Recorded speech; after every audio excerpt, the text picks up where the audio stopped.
Hi friends, అరటికాయలు ముక్కలు cut చేసి వాటర్ పోసి పొయ్యి మీద పెట్టి మగ్గనివ్వాలండి.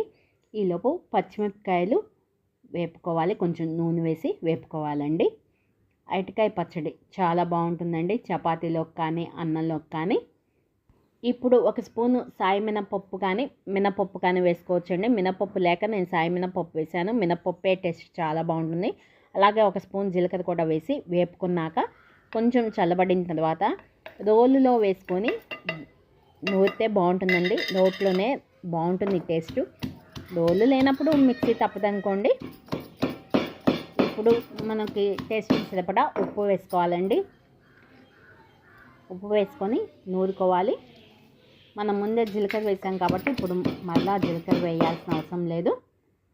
కొంచెం చింతపండు కూడా వేసి నూరుకోవాలండి. బాగా పుల్లటిది వేసుకుంటే పులుపు పెరుగు అవసరం లేదు.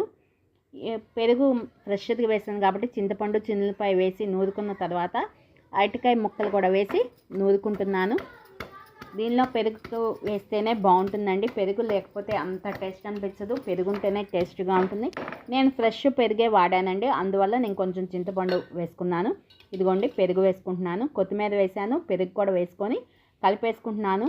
అంటే రోలు నూరటానికి కుదరదు కాబట్టి కొంచెం అట్లా పెట్టేసి కలిపేసుకుంటున్నాను.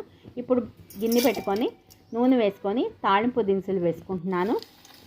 వెల్లుల్లి రెబ్బలు వేసాను, అలాగే కరివేపాకు వేసుకున్నాను.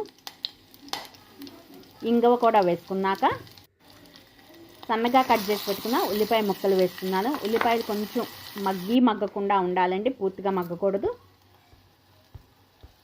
పచ్చి ఉల్లిపాయ ఇంట్రెస్ట్ ఉన్నవాళ్ళు అట్లాగే వేసేసుకోవచ్చండి. కానీ కొంచెం మగ్గితే బాగుంటుందని కొంచెం మగ్గనిస్తాను నేను. ఇప్పుడు మనం ఈ రోట్లో నూరి పెట్టుకున్న అరటికాయ పచ్చడి కూడా వేసుకొని కలిపేసుకోవడమేనండి. ఇది చపాతీలోకి అన్నంలోకి సూపర్గా ఉంటుందండి. లైక్ చేయండి, షేర్ చేయండి, ఎలా ఉందో కామెంట్ చేయండి.